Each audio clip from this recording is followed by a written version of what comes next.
Tai sveiki visi. Šiandieną mes studijoje turime labai aktyvę, labai verslę ir labai kūrybingą asmenybę.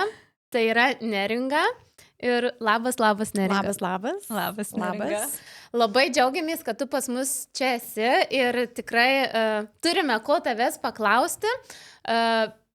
Pirmas gal dalykas, kurį manau, kad būtų įdomu sužinoti auditorijai, tai būtų apie tai, iš kur tu semiesi to resurso, kaip tu galvoji, iš kur yra pas tave tiek daug jėgų, energijos, kūrybos darymo procesuose. Aš irgi norėčiau sužinoti, nes iš tikrųjų tai nestaigmena toks klausimas, nes jį dažnai gaunu, kaip tu viską spėji, kaip čia daug tiek idėjų, minčių, viso kito, tai aš pirmiausia manau, kad ta žmogaus natūra tai yra tokia prigimtinė, vienas dalykas, bet kartais, kai būna matom mažus vaikus aktyvius, o po to jau ten užauga ir nurimsta, ar ne, tai ten natūraliai priges ar kažkas prigesina. Tai manęs niekas neprigesino, nes nuo mažens buvo aktyvi, gal ne tiek fiziškai, bet veiklomis, norų, tuo žingeidumu, idėjomis ir tiesiog daug ko daryti, svajonės visokios, atsimenu, nes su mama būdom, kai buvau mažiukė, sakykime, darže ten kažką darom, vedasi į daržą ir reikia ten padėti, sakykime, ten išravėti, žinai, piktžolės, kokias ar morkas, kažką nuimti ir aš atsimenu, kad aš labai daug kalbėdavau, vis pasakodavau ir aš labai man yra įstrigę mamos žodžiai, tu neprisisvajok. Mane kažkaip taip, aš fantazijas pasakodavau ir mano sūnus dabar tą patį daro, bet pagaunu save irgi, neprisisvajok. Tai matyt tokia kaip ir gimiau, bet iš esmės dabar jau žiūrint į suaugusio gyvenimo amžių, kai esi ir mama ir turi ir verslus daryti ir šeimoje būti, tai vat iš tos energijos, iš kur semtis viso ko, tai man jos reikėtų daugiau. Aš noriu daugiau, nes aš labai pavargstu, aš labai išsisemiu, bet tai galbūt žmonės tiesiog mato, kodėl tu tokį klausimą uždavėjai. Nes tu matai, ne? Aš gal tiesiog žaviuosi tavo veiklumu, kad tu tiek daug darai ir darai tai, ko kiti nedaro arba nesugeba daryti. Taip, bet tu tą klausimą uždavėjai iš perspektyvos, matant, ką aš darau, ne? Tai ką tu matai, ką aš darau, tai kartais o ten, žinai, važiuoji paskutinę ten pavarą ir pradurtom padangom ir su rankiniu vos važiuoji, iš esmės. Bet turi padaryti tai, ką turi padaryti. Turi e-mailą išsiųsti, turi skambutį padaryti, turi pravesti mokymus, įrašą padaryti. Susijimi ir darai, bet kartais tas toks, sakykime, fizinė būsena, emocinė jau būna, žinai, jau ten paskutinis lašas, ko žmonės iš tikrųjų nemato. Bet, gyvens nerodom visko, ar ne, emocijų kažkokiam ir darbe dirbom darbą, nes turim jį dirbti. Nerodėgi savo emocijų, tai po to su tom emocijom ir tuo nuovargiu kažkaip tvarkaisi, bet, aš manau, kad tai galbūt iš kur visa tai, iš noro galbūt, iš noro, iš tikslų, nes kiti galbūt tiesiog nedarytų, pavargau, blogai jaučiuosi, stop, ar ne, nebedarau. O aš vis tiek darau, nes aš nusprendžiau, aš kažkam pasakiau, aš įsipareigojau, aš kažkur parašiau, paskelbiau, paviešinau ir aš turiu padaryti. Ir būna tokių akimirkų, galvoju, kodėl aš čia prisigalvoju, kodėl sugalvoju daryti šitą paskaitą ar dar kažką, nes jau dabar čia reikia įrašyti iki vakaro ir įkelti, o aš žiauriai blogai jaučiuosi, norėčiau tiesiog ištiesti kojas knygą paskaityti, bet žinau, kad aš paskelbiu ir aš turiu padaryti ir darai. Tai ko nesimato tos kainos. Kokią kainą tu sumoki už tą aktyvumą, veiklumą ir už tuos rezultatus. Tai čia, manau, kiekvienas tą gali, bet kiekvienas gali skirtingą kainą. Kažkas gal prigimtinai labai aktyvus, ten ekstravertas ar ne, ir ten visas varikliukas, tai jis tą darys lengviau. Kažkas galbūt toks pasyvesnis, bet jis turi kažkokį tikslą norą ir žinau, kad yra veiksmai tą padaryti, darys per didesnę gal prievartą, man taip atrodo. Stebuklų čia nėra, čia manau, kad tik tai, kad ne viską mato tie, kurie daro išvadas. Aišku, ne visi ir to, kaip sakai, gali, galbūt ir visi, bet galbūt ne visi ir nori, ar ne? Čia irgi reikia suprasti tai, kad nes nenorėt tokio gyvenimo irgi yra gerai ir normalu. Aš labai pavydžiu tiem, kurie nenori tokio gyvenimo. Ir aš tai noriu paklausti, Neringa, tai kaip šita energijos kūrybiškumo bomba gyveno banke, papasakau, kaip ten tu jauteisi? Tu žinok, Aš vienu tarpu, kada aš nuėjau į banką, berods tai buvo gal 2015 metai, jeigu neklystu, pradžia mano karjeros buvo banke, tai aš labai gerai jaučiausi, nes, na, tai buvo man tokia nauja pradžia išėjimo po, sakykime, motinystės atostogų, ar ne. Adamui tada buvo metukai su trupučiu, gal metukai 4 mėnesiai ir aš pradėjau dirbti ir aš pajaučiau, kad aš tiesiog, vat, na, atsigaunu, išlendu iš kažkokio tunelio, nes aš tada supratau, kad man prieš tai dar netgi depresija buvo pogimdyviniai, kurios, nu, aš nežinojau, kad taip yra, tiesiog aš nežinojau, kaip aš blogai jaučiuosi, tol, kol aš neišėjau į tą darbą. Ir man tai buvo tokia nauja pradžia, naujos žinios, nauji žmonės, toks entuzijazmas, aš tobulėju, man patinka, aš gaudausi ir motyvacija buvo didžiulė.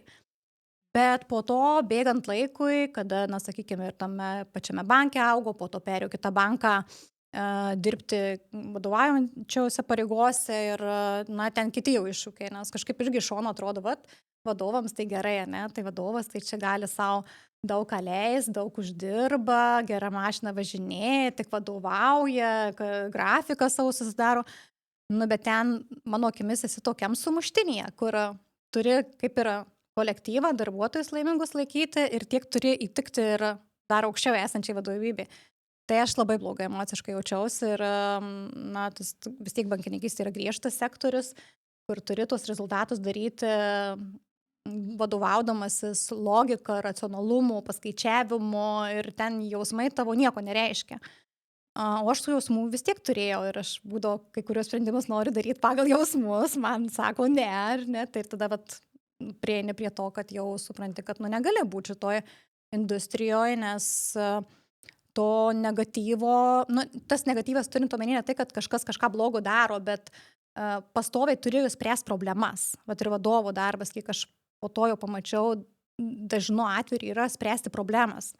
Darbuotojų, ir ieškoti, atleisti, kažkas su klientais, jeigu kažkokia problema, tai pas vadovą ateina, ne pasidžiaugti ateina, bet ateina su problema, nes, sakykime, ten su vadybininkais neišsprendžia, eina pas vadovą, ar ne? Ir pastoviai tokio vis atneša kažkokių problemų sprendimų.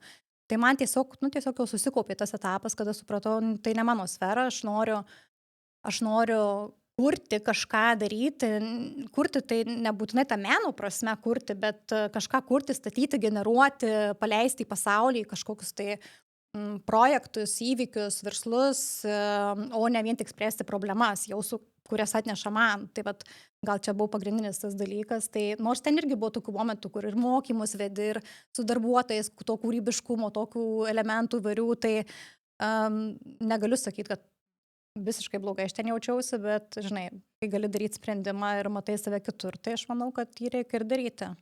Neringa, dar apie tas veiklas. Kiek aš tave pažįstu, tai tu nuo pat pradžių, kai aš tave sutikau, buvai tas žmogus, kuris, darė tokius įdomius dalykus, ar ne? Aš pamenu, iš tavęs pirmosius išgirdau, kas yra Etsy, kad ten galima schemą kilimo parduoti ir iš to pinigų užsidirbti, kad vaikas gali sugalvoti kaip kažkokį savo paruoštą dalyką parduoti, ar ne? Tu nuolatos to žmonės kaip ir įkvėpia, ar ne? Tik kūrėjus jungi bendriems tikslams, bendruomenėms kažkokiams, ar ne?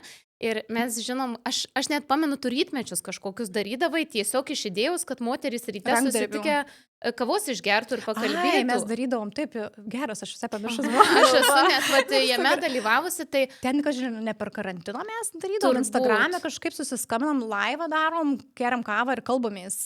Nu, kažkas taip. Ir dar po to kitos per Zoomą. Jo, geras. Tai aš pagalvojau, kad turbūt pas tave yra tas dalykas, kad negali nedaryti.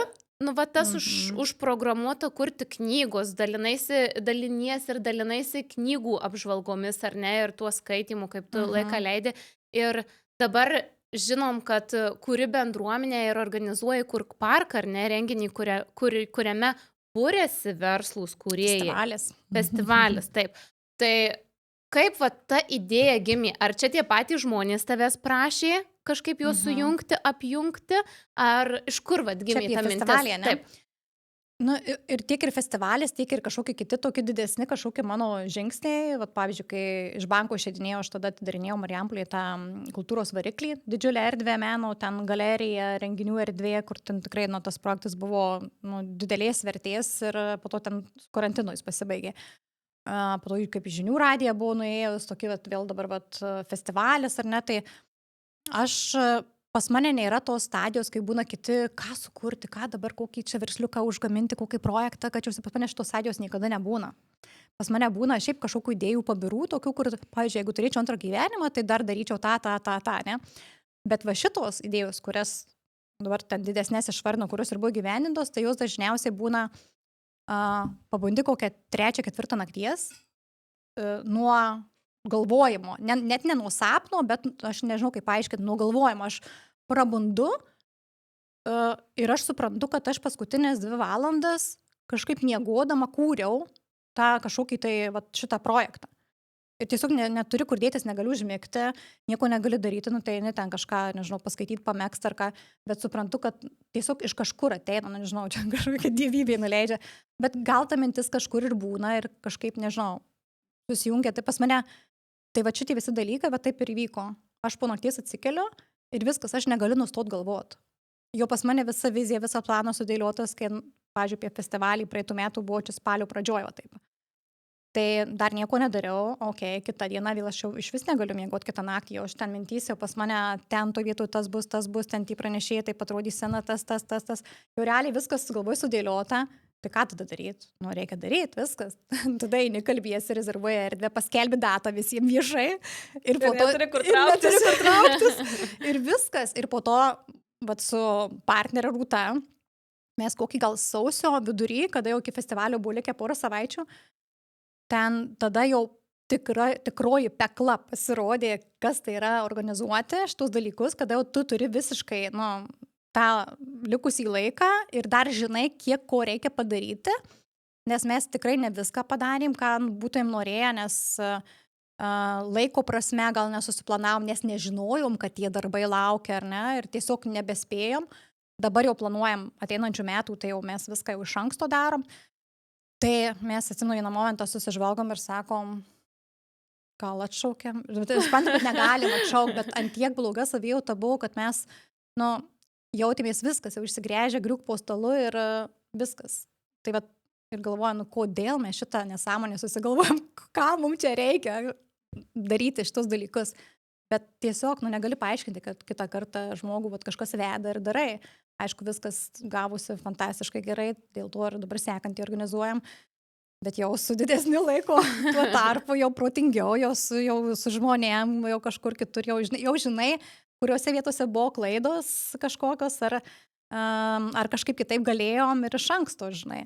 Bet buvo tas tarpas, kur galvoju, jeigu būčiau žinojęs, kas laukia, aš būčiau visai nedarius.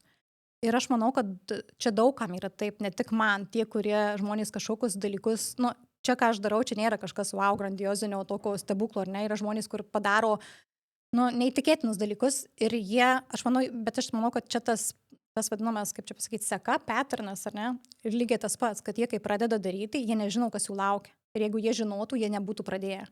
Ir labai gerai, kad nežinau. Čia, žinai, kaip moterys, jeigu žinotum, koks ten gimdymas, tai gal neturėtų vaikų, ne, bet gerai, kad nežinom, ne. Tai aš manau, kad daugam šitaip yra. Nes daug žmonių kodėl nedaro, kai būna kažkas aplinkoje yra, ar ne, ir jūsų aplinkoje yra daug žmonių, kurie ten kalba, bet nedaro, nes jie žino, kas jų laukia. Ir jie žino, žino, kad bus sunku, žino, kad reikės dirbti, labai daug daryti ir jie nenori to, nes, nori žmogus, nori to rezultato, tai nori, bet nenori proceso. Aš, su kažkokiu... Kiek čia reikalų, čia vajetau, tai čia kažką darytų. Atsimenu, iš knygos kažkokios su vienuoliu istorija kažkokia buvo, kur ten sako, kažkoks žmogus prašosi į mokinius tam vienuoliui, aš būsiu to mokinys ir tu man sakysi viską, ką daryti, kad atrasčiau ten sielos ramybę. Ir jis sako, kelsimės 4 ryto, medituosim tai negyvensiu kaip vienam. Taip yra. Bet iš tikrųjų, kiek pas tave gal dievulis idėjos naktį ten atsiunčia ar ne kažką. Ir kiek žmonių galbūt su ta idėja, pagyvena, neduoda ramybės, gal 2-3 dienas, gal savaitę, gal 2, bet iš to nedarimo ta idėja lieka idėja, pasimiršta, praeina. Arba kažkas kitas padaro. Ir sako, taigi aš žinojau, ne. Bet kas svarbiausias dalykas, ar ne, mes jau ne vienam podcast'e prieinam prie tos išvados, kad tiesiog paimti ir daryti. daryti. Ir vat labai geras irgi momentas, ką Neringa pastebėjai, paskelbi viešai datą kažką ir neturi kur trauktis, tas pats su mums, su Alina būna, sugalvom kažką daryti. Čia su žygiu jūsų, ane? Paskelbėm, vienas iš pavyzdžių žygis, paskelbėm Ir tada supranti, kad reikia, kad ten daugiau pasirodo, tai reikalų. ne tik pavaikščioti miške, ten leidimus gauti reikia sveikatos apsaugą, užtikrinti tualetus, vandenį ir visus kitus dalykus truputį kitaip, negu įsivaizdavom. Bet jau viskas paskelbta, žmonės prikviesti. Bet kita vertus, tai, nu, kiek jūs naujų irgi Taip, procese patirtis. sužinojot, ne? Taip, Kitą taip, kartą jau žinosit kaip, arba kažkam ten gali konsultuoti, padėti klausimą, jau tu vis tiek, nu, kompetenciją savo pasikėlė. Bet aš Neringa aplamai kartais vis tiek vat, ir pati pagaunu save tame, kad aš pagalvoju, kodėl, vat, pavyzdžiui, kodėl vienam žmogui to reikia, o kitam nereikia. Vat, ar tau būna, kad tu pati pamastai apie tai, ar man čia reikėtų, ar man čia vertėjų, o kodėl vat, aš esu tas kodėl aš tą žmogus. darau? Taip. Tiek. Nes, nu, kitam, tarkim, tikrai nekyla noras organizuoti žygį ir jie net nesupranta tos esmės ir prasmės, kam tu čia apsiimi tokį dalyką, ar ne, nes tau tai čia, nu, kas tau iš to? Nu, tai kai man daug uždė klausimą darbo. dėl festivalio, tai kiek uždirbai, sakau, minus 5,000. Tai kam tu iš vis darai tada, nu, nesupranta esmės žmonės, žinai. Tai, Įsivaizduojat, tiek Jo. arti ir dar į minusą, o biznio planus, jo, ne? nu, tai, blizna. Bet tai vat ir toliau darai. Taip. Ir Nu, bet tai neprarandi. manau, kad nebus toliau į minusą. Aš net, nu, visai kita, ne ta trumpa laikiai galbūt mintis yra su tuo, nu, jausmas, aš žinau, kad čia gerai. Ir tie -5 yra labai gerai, žinai. Žinau, kad toliau tą darom. Bet apie va, tau klausimą, kodėl, tai mes su psichologė šitą klausimą labai naršėm ir aš tikslų atsakymą žinau, kodėl. Pasidalinsi su mumis? Galiu, bet aš ne psichologė, tai ką, tai namuose nebandom, čia nepatarimas, eikite paimti terapijas patys. Tai va, tai iš esmės su manim ko gero yra, tai tas pasirodo, mes kiekvienas turim kažkokią veikimo savo schemą, arba tų schemų kažkokį derinį, ne? Ir tai tas schemų derinys, jisai, tų mūsų elgsenos, gyvensenos, jisai ateina irgi nuo vaikystės, kur kaip kas vyko ir gali susidėlioti, ir gali būti, kaip būna, 2 vaikai auga šeimo, bet labai skirtingi, ir tada nes vieno poreikiai buvo vienokie kitokie, tėvai vienodai elgėsi ir arba to nepatenkino ir panašiai. Ne? Tai mano ko gero irgi atėjo nuo vaikystės, kad aš negavau pripažinimo, negavau paskatinimo, motyvacijos iš, sakykime, artimiausių žmonių. Bet, nu, aš dėl to nesiskundžiu, nekaltinu, nes galbūt šiandien aš nebūčiau tokia aktyvi, nes, nu ką, psichologai sako ir aš pritariu ir ten ir pasiskaitau tokiam temam, kad aš ko gero, mano yra ta elgsena, ta schema yra kompensuoti už visą tą. Bandėjai įrodyti tą vertę, ar ne? Taip, kompensacija, kad aš man tada reikia pripažinimo kažkaip viešai, dėmesio, kad kažkas pasakytų šaunuolį, kaip tu čia Neringa fainai padarė, ne? Nes mano poreikis buvo ten nepatenkintas ir dabar bandau kažkaip kompensuoti tas, žinai. Tai, nu, čia labai trumpai, jeigu tą išsireiškus. Ir po to aš atsimenu klausiu, sakau, tai gal čia reikia kažkaip tą išspręsti ir tada, nu, tada čia aš turiu nenorėti tą visą daryti, nu, ne, tai čia nėra taip viskas paprasta iš tikrųjų, bet koks tas varikliukas mane veda, žinai, iš esmės. Tai ar kažkam kažką įrodyti, ar dėl savęs, tai čia aš galiu šitą kontroliuoti dabar, žinai, bet iš esmės aš manau, kad daug dalykų čia yra. Nu, man tikrai, aš pajaučiau po festivalio praeitų šių metų vasarį, kai pradėjom atsiliepimai visi plaukti ir ten žmonės dalinosi taip, koks nerealiai geras jausmas yra, kai, nu, tai vyksta. Ir man yra visada geriausias komplimentas, pagirimas, tai yra apie tai, ką aš padariau. Jeigu ten kažkas būna, išvaizdą pakomentuoja, ten suknelį su fainus, tai man niekada tai nėra vertingas komplimentas, aš net nepatogiai būna jaučiuosi, jeigu kažkas kažką pasako, bet ir, nu, dažniausiai net galbūt savo elgesiu netransliuoja to, kad man sakytų, bet kartais būna, bet man, kai pasako apie kažkokį tai ten mano seminarą, žinai, ten paskaitą, etiklubą, festivalį, kad nors, tai aš tai kaip vaikas vidu džiaugiuosi, nu, ta prasme, normalu, akivaizdu matyt, kad jeigu aš kažką darau, aš noriu žinoti, kad žmonėms patinka, kad žmonėms gerai, kad žmonės gauna vertės, nes tada kam daryti iš viso. Dar vienas dalykas, kurį noriu paliesti, daug kas kalba, kad kūrėjų būti neapsimoka, ar ne, kad galbūt tu neuždirbsi, galbūt tau nepasiseks, kad jie gauna galbūt mažą tą atlygį, tu pati Neringa kuri daug dalykų, ar ne, tiek renginius, tiek į kažkokį apčiuopiamą Taip. produktą, sukneles, liemenes ir taip toliau.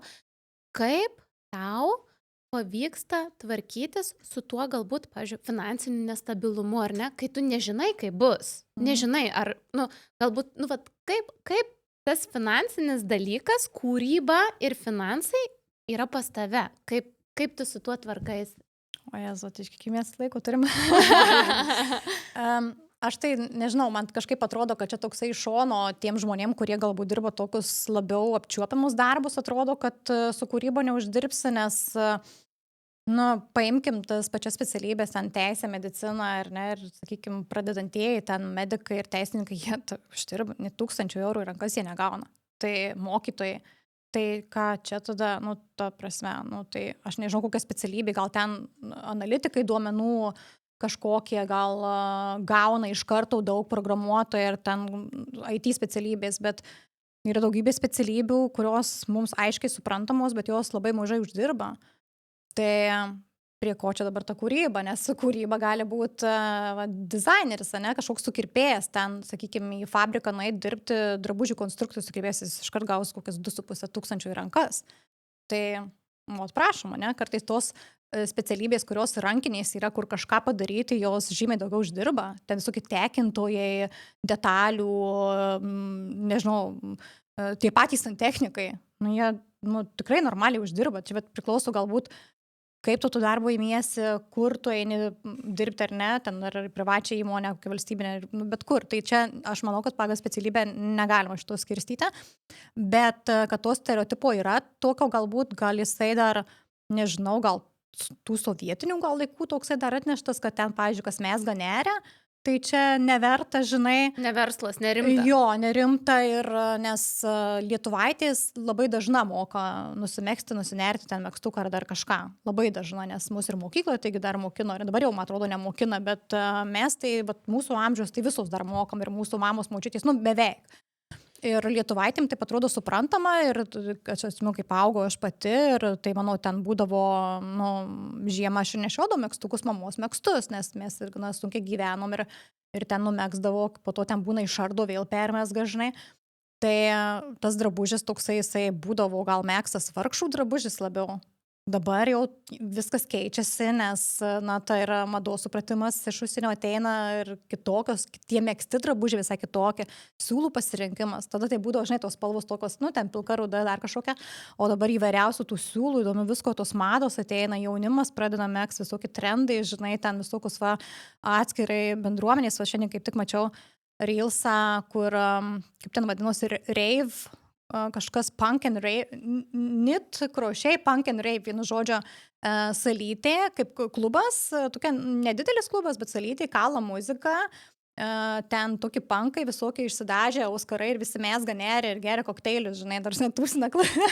Tai toks chill padarytas vakarėlis, kurie visi ten mezga neria ir geria, žinai, ir, vienu žodžiu, tai, trendas, tai apie tą vertę. Yra, čia viskas priklauso, kaip, po to pasakysiu apie save, priklauso nuo to, kaip moterys, bet ir vyrai yra tą daro, kaip jis pats galvoja, kaip jis pats nori. Nes jeigu ateina moteris ir sako, pas mane ateina, sakykime, mokintis ar ne, kaip tą savo darbą parduoti, ir sako, niekas neperka, niekas nenori rankų darbo, nevertina niekas. Tai taip, tu teisi tada.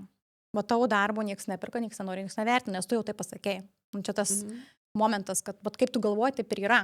Kitas ateina, aš sako, noriu už 500 šitą parduoti. Tai mes darom, kad už 500 ir parduoti, arba daugiau. Tai kaip žmogus pirmiausia pats įvertina. Taip pat Lietuvoje yra, sakykime, tapytojų, Skaistė Semenikė irgi ten kažkada buvo įkėlus komentarą kažkieno, čia 5 metų vaikas taip gali nutepliuoti. Jis sako, tai tegul jūsų 5 metų vaikas nutepliuoja ir atneša. Tai esmė jau jos ten darbai labiausiai pripažintose menų galeriose pasaulyje buvę. Ten Italijoje, New York ir visur. Tai vėlgi ir jinai parduoda brangiai savo darbus. Tai čia vėlgi kaip aš save pozicionuoju. Iš esmės, kaip aš noriu, kad mane matytų ir kaip aš noriu, už kiek aš noriu, kad mane pirktų mano darbus. Viskas, nuo to pradedam. Ir tada, jeigu norim, kad mano darbus pirktų už 1000, tai tada ieškom būdo, kaip pateikti, kaip už 1000, nes tada, žinai, tau žikliais atsiranda tada, kai žmogus nori savo darbą parduoti už 1000, kažkokį drabužį, ten sukurtą kostiumą, suknelę, dar kažką arba paveikslą, nu, ką nors. Bet jis pateikia, nufotografuoja ir nufilmuoja taip, kaip atrodo, kad 50 eurų, tai, nu, tai ką, apie ką mes šnekam. Tai nebus, reikia ir pateikti kaip už 1000, va čia, jeigu norim internetu parduoti, ne? Tai aš irgi, mes irgi su kūrėjom tikrai pabendravom tavo renginiuose ir aš ką irgi pastebiu, kad pasitikėjimų savim ir savo tais darbais nėra, nu Taip. Aš prisimenu irgi, bet aš pati pamačiau vertės daugiau, Alina mane nusivedė kažkur, kur reikia ten iš tų storų siūlų ten indėlius megzt. O Dieve, aš net pagrindų nenusimesgiau ten, aš kėliau baltą vėliavą, nes, man buvo žiauriai sudėtinga ir aš tada supratau, kad kiek ten laiko ir kiek ten reikalų. Tai va tada tik ir pamatai ir įvertini ir aš nežinau, kaip tada tam kūrėjui ištransliuoti tą vertę, nes kaip aš į savo prizmį sakau, kol pati nepačiupinėjau, nepamačiau, kiek ten reikalų, tai kaip, gal per šitą vietą kažkaip tos vertės, neparodo to proceso, kame čia reikalas.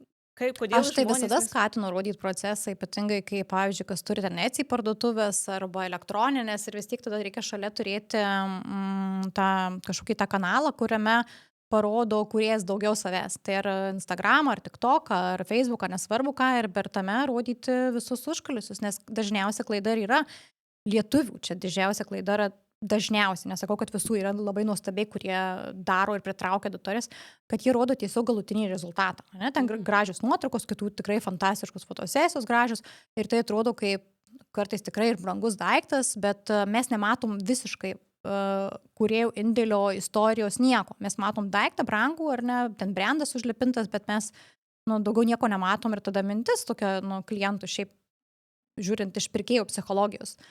Okei, faina, bet man per brangu, ar ne, sakykime, aš manau, kad verta, bet man per brangu šiandien. Ten kitą brandą kažkokį skrolina, kurį geriau žino ir galbūt labiau pasitikė.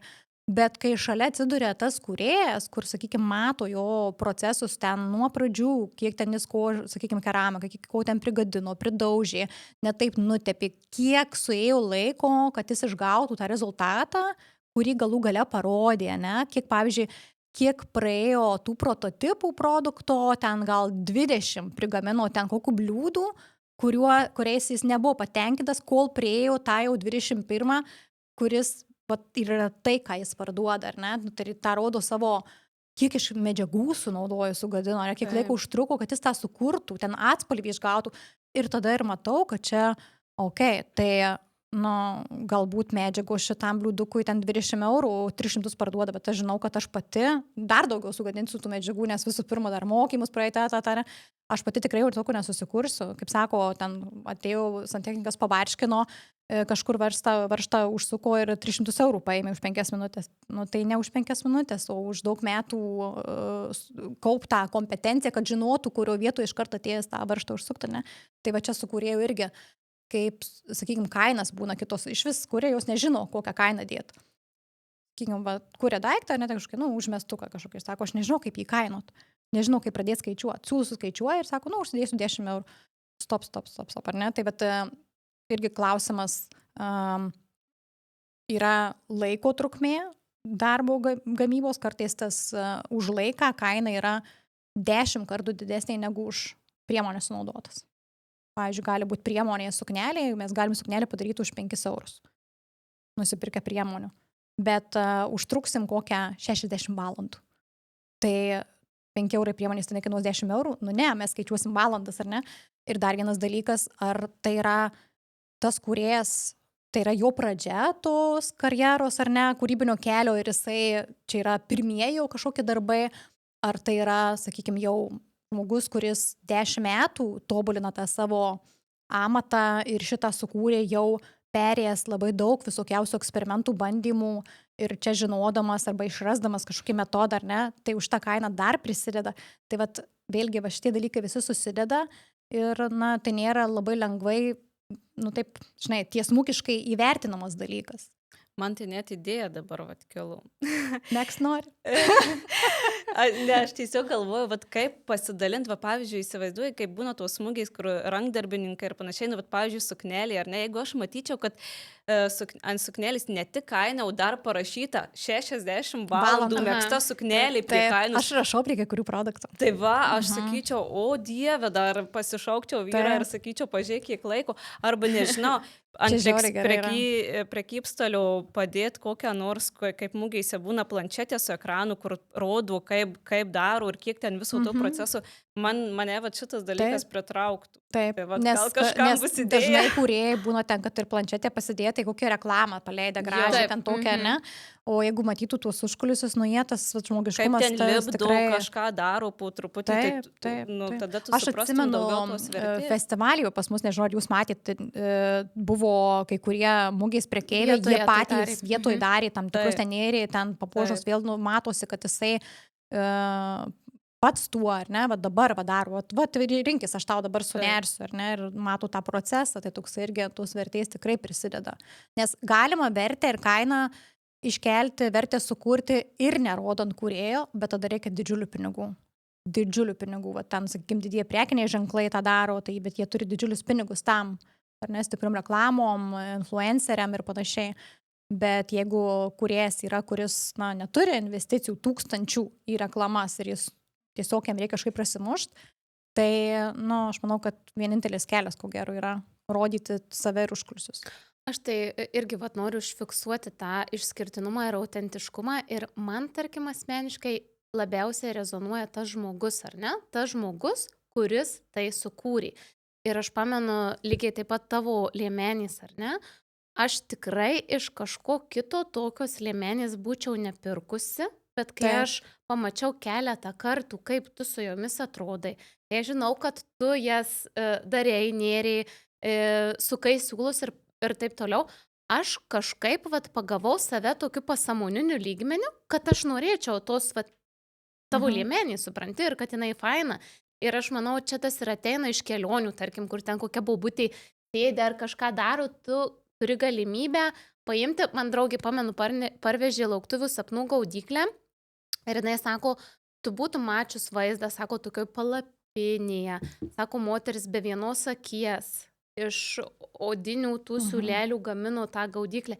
Ir jau vien ta istorija, kaip jį papasakojo, kaip gamino tą gaudyklę, ar ne, jau aš ją žiūriu ir man pati gražiausia iš visų kitų matytų ir turėtų. Tai va. Vat ką tu dabar pasakei, istorija, nes istorijos dažnai jos, ta prasme, nu, arba per savo tą istoriją, kuri atrodai užkulisius, tai tu kuri istorijas iš esmės.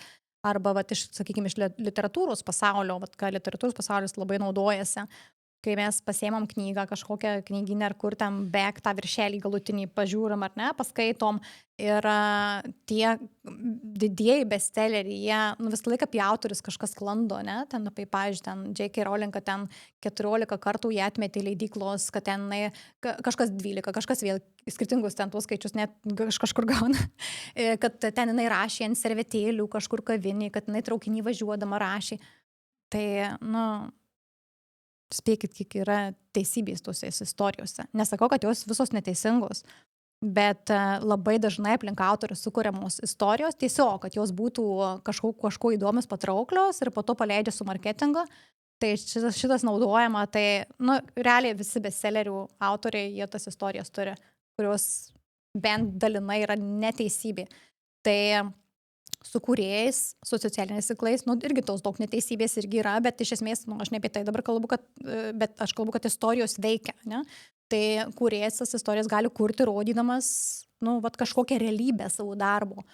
Ir ne tai, kad ten prieš rodymą reikia viską susitvarkyti, pasidaryti fotosesinių lygio, žinai, tik tada rodyti. Ne, realybė, va dabar šią akimirką, prie ko aš dirbu, aš labai dažnai rodau savo studijos ofiso betvarkę. Nu, bet šiandien mano vaibas, ten visko pilna, visų kampų, visko.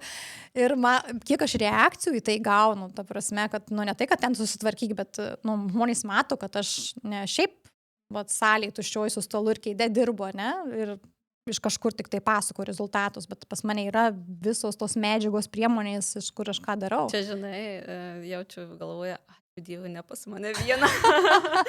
Aš tai galiu pasidalinti, ką aš pagalvoju. Tu, kai jį Nes tu dar užeini pas mane. save ir tuos siūlus ir parašai, kad čia mano terapija, va čia dabar aš Rojus čia atsigausiu, čia mano rojus. Aš galvoju, Dieve brangus, ta prasme, nematau jokio rojaus, supranti, man ten, aš neįsivaizduoju, kaip ten, kur tas rojus ten Jo. gali slėptis ir tai ir parodo, kokie mes visi esam skirtingi, ar ne? Nes Kaip tai ne mes- tavo rojus, ne? Tai Taip, mano taip. rojus. Ir gal tu nesi mano tiesiogiai klientė, gal vadlėmeris nori, bet šiaip tu man nesi mano tiesiogiai klientė, ar ne? Mano klientai yra tie, kurie nori mokytis, daugiausiai pas mane, kurie nori irgi susikurti savo rojų.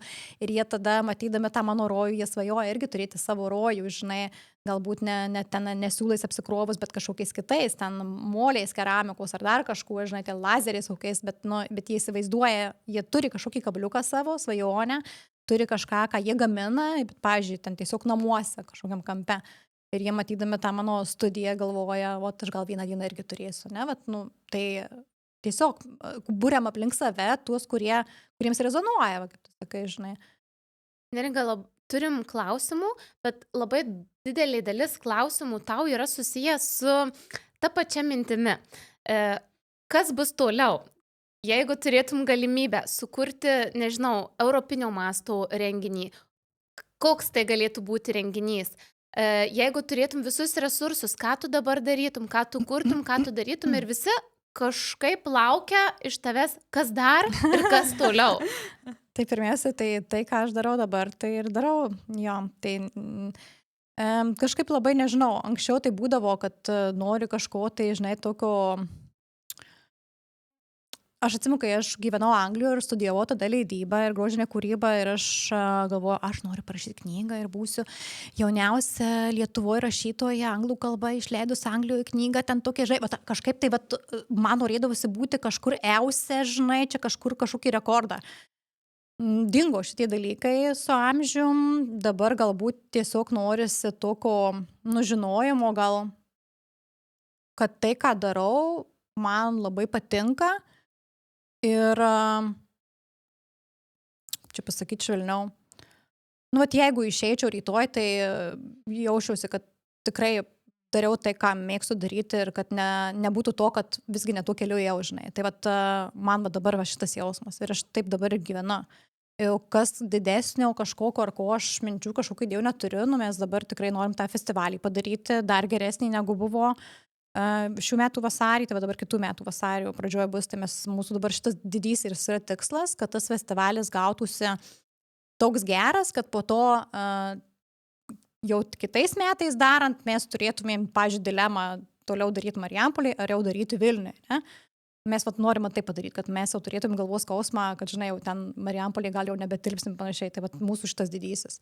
O po to, kaip toliau nueis, kas čia žino, gal darysim Vilniuje, gal tada ten, žinai, įsitrauks Pabaltis ar kažkas, gal ir gausis europinis, aš nežinau, aš neturiu tokių tikslų.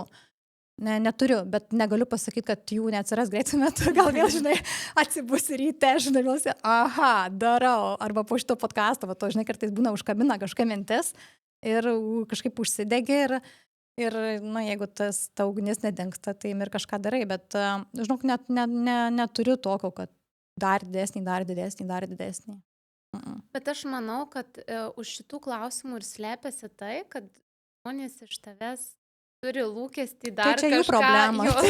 gauti, arba kad kažkas... Ne, kažkas ten bus dar. aš tai iš vis, aš šiaip tai, gal keistai atrodys, bet aš norėčiau nurimti apskritai, tu prasme, aš norėčiau nebedaryti to, ką darau, nes kaip sakiau, taip, kaip tu Greta užsiminė, kad kiti neturi tokių ambicijų noro, ar ne, tai aš jiem pavydžiu.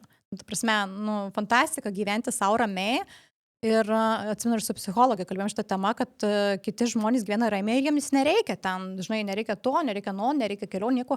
Ir jie, mano akimis, galvoja, o Dieve, kiek jie praranda, bet jiems nereikia ir jiems gerai. Taip. Ir tas gyvenimas yra, manau, žymiai lengvesnis, negu tau reikia kurti didelius kažkokius tai projektus, renginius, kad tau reikia keliauti, tau reikia kažkaip ten, žinai, fainų namų prie upės ar kažko, ta prasme, daug daugiau problemų susikuria. Jo, žinok, aš čia irgi kartais pagalvoju, kad irgi, kaip tu sakai, pavydi tiem žmonėm, kurie nori ramiai gyventi, nes aš, pavyzdžiui, irgi buvau susigalvojus iššūkį jau šiaip savo per darbo pokalbius. Ai, tiesiog, nors darbo neieškojau. Dabar čia neseniai gal dar?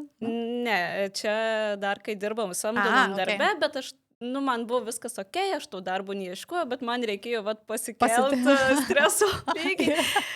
Ir man kelios draugės sako, tu nenormali, ta prasme, sako, man į darbą, aš nuėjau į tą prieš 10 metų, dar dabar neatsigaunu ir aš nenoriu gyvenime daugiau kartoti to. O man buvo toks, pasitikrinam, prasitestuojam save, žinai. Tai aš irgi kartais pagalvoju, kad pavydžiu tiem žmonėm, kurie nori to ramaus gyvenimo, gali ramiai gyventi, bet paskui pagalvoju, ar tu tikrai Greta pavydė, ar tu norėtum taip gyventi.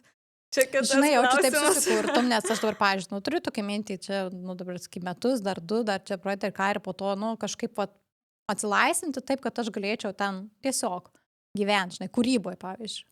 Kurti, ten kolekcijas, rašyti knygą ir, tiesiog nebevesti jokių mokymų, jokių klubų, žinai, nes, tai yra pastovas tas variklis, žinai. Bet aš taip įsivaizduoju po to pagyventi kokius metus ar ką, ar vėl, žinai, neišlystum kažkur, nes tai gal gerai tie tokie etapai, žinai, savo, bet nežinau. Bet Neringa, tu girdi dabar, ką pati pasakei? Noriu pagyventi ramiai ir aš galvoju, tu sakysi, nieko neveikti, nieko nedaryti, tiesiog būti.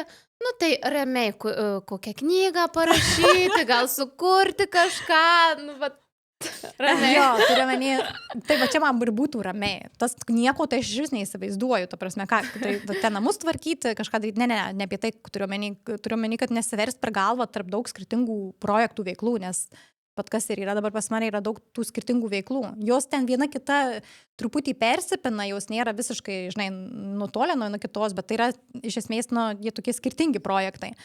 Ir jiems visiems reikia atskirai dėmesio skirti ir tai tas norėtųsi tą turėti tokį, žinai, kur ne tai, kad ten, šiandien turiu video įrašyti, šiandien turiu ten konsultaciją padaryti, šiandien turiu ten važiuoti ten tokį, žinai, ten manęs kažko laukia. O kad aš galėčiau tokio, žinai, flow eigoje, tiesiog kurti, bet kažkokio tai termino kažkam.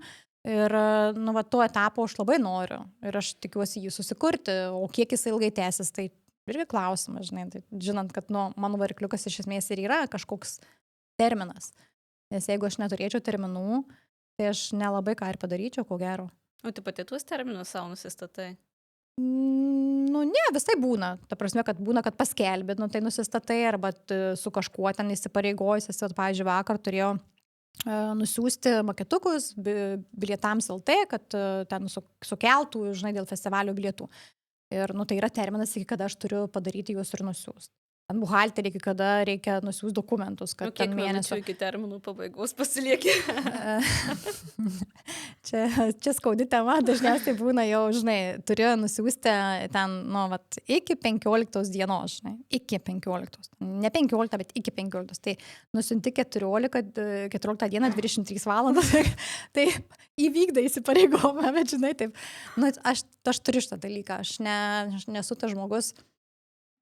Aš esu pareigingas, atsakingas, įsipareigojęs, bet man tas daryti labai sunku. Ir aš dažnai stumiu iki pat galo. Aš, kažkur tai anksčiau atvykti, atvykau šiandien čia anksčiau, tai man labai keista, nes dažniausiai aš arba vėluosiu, arba minutę į minutę. Ir ten visa uždusiu, žinai, tai taip, man tiesiog sunku, nes aš visko daug, kai visko daug darai, bet čia tokie niuansai yra ADHD žmonių, kad, kaip sako, patinginiausiu, kad po to galėčiau 10 minučių versis per galvą ir skubėti. Tai darai beleką, bet šiaip tai galėtum paimti ir susiruošti iš anksto ir po to likusį laiką patinginiauti, ne? Kol reikia iš namų išeiti. Tai ne, pas mane atvirkščiai, aš tinginiausiu, darysiu bet ką ir jau liko tik tiek laiko ir varai kaip raketa. Bet, taip man ir su darbais ir labai daug darbų aš taip darau, bet tada aš per labai trumpą laiką kažkokia koncentracija įsijungia ir aš tada jau nieko aplink nematai, nereaguoji, tik tą darai ir kažkokiam kitam pasaulyje atrodo ir tada gana gerai ir padarai. Bet tai daug sukelia streso ir kai kuriems žmonėms, dažnam žmogui tai yra absoliučiai neįmanoma, ta prasme, jie supanikuotų galbūt, tai čia save gal pažinti reikia ir žinai, kaip tau geriausiai, žinai, veikia. Į kartą aš pagalvojau, ačiū Dievui, ne aš viena. Tai va.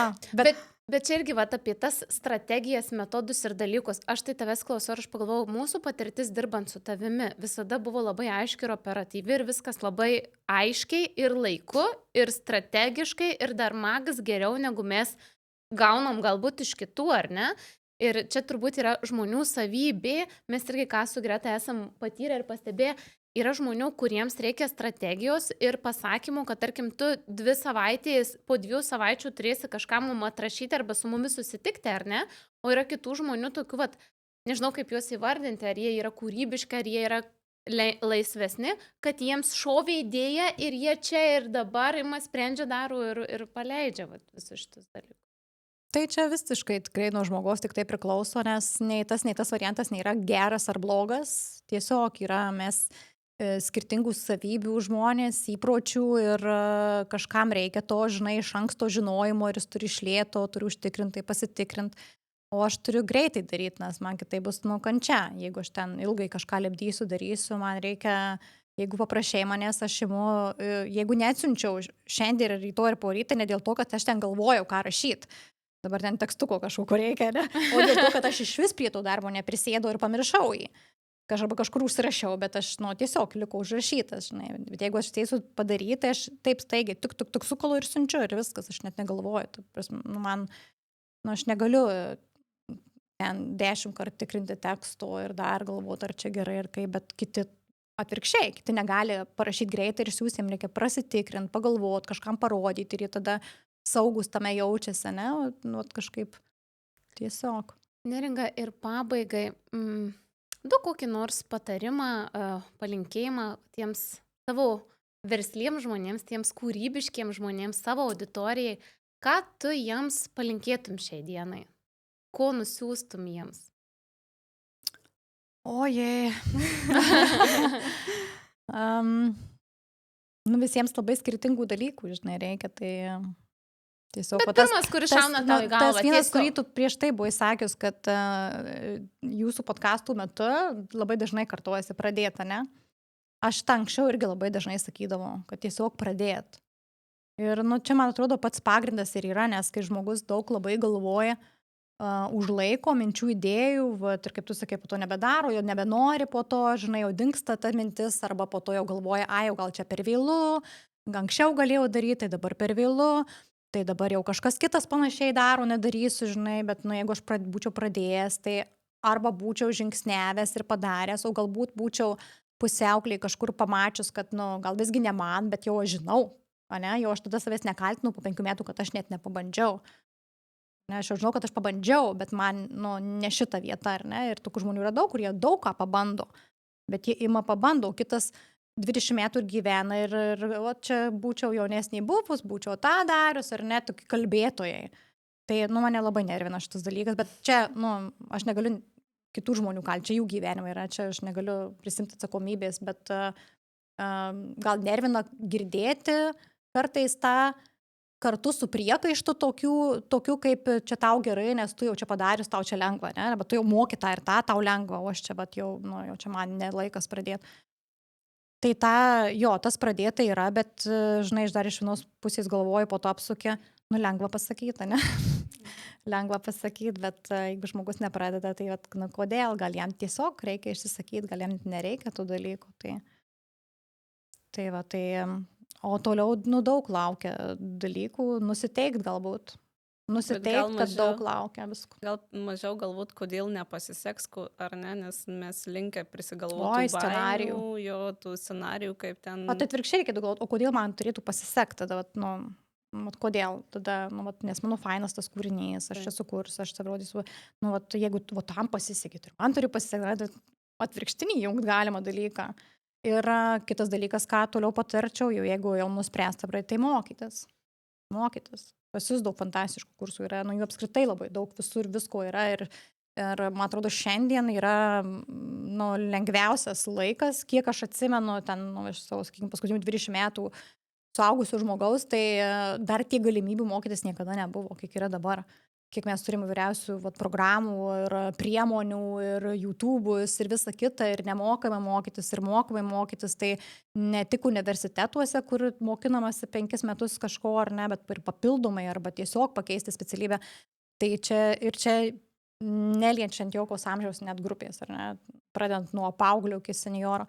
Tai ko gero mokytis ir ištisai šalia kažką mokytis, tobulinti kažkokią tai vietą, jeigu ten kažkokia technologija kūrybinė galbūt ateina mokytis, tai tada šalia gal socialinių tinklų, gal tada verslumo, ar ne, bet kažką nepamiršti tų dalykų, nes savaime jie tikrai šiaip pat nesigaus. Savaime tas kelias laukia labai ilgas, duobėtas, žaizdotas ir visoks, o jeigu šalia susirandam kažką ir mokomės iš tų, kurie jau darė arba turi kompetencijas, jau kažkam padėjo tą padaryti, tai tada galim labai sutrumpinti tą kelią, padaryti žymiai trumpesnį, sklandesnį.